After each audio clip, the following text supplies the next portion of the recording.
മികച്ച ഗായകനുള്ള പുരസ്കാരം നേടിയ ഹരിശങ്കർ സംസാരിക്കും. ഞാൻ അങ്ങനെ എക്സ്പെക്ടേഷൻ വെക്കാറില്ല യൂഷ്വലി. കാരണം ഇതിനു മുമ്പ് ഞാൻ എന്താ പറയുക എക്സ്പെക്ട് ചെയ്ത കുറച്ച് പാട്ടുകളുണ്ടായിരുന്നു. അപ്പോൾ ആ സമയത്തൊന്നും കിട്ടിയിരുന്നില്ല. പക്ഷെ അതിൽ കുഴപ്പമില്ല, നമുക്ക് എല്ലാത്തിനും ഒരു ടൈമുണ്ട്.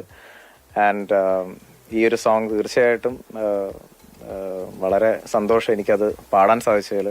കിളിയെ എന്ന് പറഞ്ഞ പാട്ട്, അതിൻ്റെ സംവിധായകൻ എൻ്റെ സുഹൃത്ത് ജിതിൻ ലാലിന് ആദ്യം നന്ദി പറയുന്നു.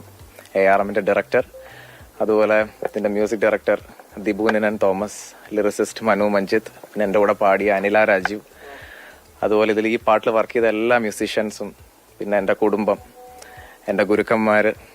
പിന്നെ ഈ അവാർഡ് ആദ്യമായിട്ട് എന്താ പറയുക കിട്ടുന്നതിൻ്റെ ഒരു ആയിട്ടുള്ളൊരു ടെൻഷനും എല്ലാം ഉണ്ട്. ഞാൻ എക്സ്പെക്ട് ചെയ്തില്ല ഒരിക്കലും. ഞങ്ങൾ കുറച്ച് കൂട്ടുകാരൊക്കെ ഉണ്ട്, എല്ലാ ഫ്രണ്ട്സൊക്കെ ഉണ്ട്, പിന്നെ എൻ്റെ ഭാര്യ ഗാഥ, എല്ലാവർക്കും നന്ദി. ഈ അവാർഡ് ഞാൻ എൻ്റെ അച്ഛന് സമർപ്പിക്കുന്നു. എൻ്റെ ആദ്യത്തെയും ഗുരുവാണ് അച്ഛൻ. അച്ഛനുള്ള അവാർഡാണിത്. ARMന് പാട്ടിന് മാത്രമല്ല, പ്രത്യേക ജൂറി പരാമർശമുണ്ട്. ടൊവിനോയ്ക്ക് പിന്നെ ഗ്രാഫിക്സിനും അവാർഡ് ലഭിച്ചിട്ടുണ്ട്. അപ്പം ഞാനത് അറിഞ്ഞില്ല, ഞാൻ ഇപ്പോഴും അറിയുന്നത്. ഞാൻ ആദ്യം ജിതിൻലാലിന്റെ കാര്യം മാത്രമേ അറിഞ്ഞുള്ളൂ. എന്തായാലും congrats to both of them. Tovi, congrats bro. And ജിതിന്റെ കാര്യത്തിലും വളരെ സന്തോഷം. കാരണം ഞങ്ങൾ കുറെ വർഷങ്ങളായിട്ടുള്ള സുഹൃത്തുക്കളാണ്. അപ്പം ആദ്യമായിട്ട് ഒരുമിച്ച് ഞങ്ങൾക്ക് രണ്ടുപേർക്കും കിട്ടിയത് ഒരുപാട്, അതിലാണ് ഏറ്റവും ഹാപ്പി. മോർ ദാൻ എനിക്ക് മാത്രം കിട്ടിയതിനേക്കാളും അവനും കൂടി കിട്ടിയതിന്റെ സന്തോഷം ഒരുപാടുണ്ട്.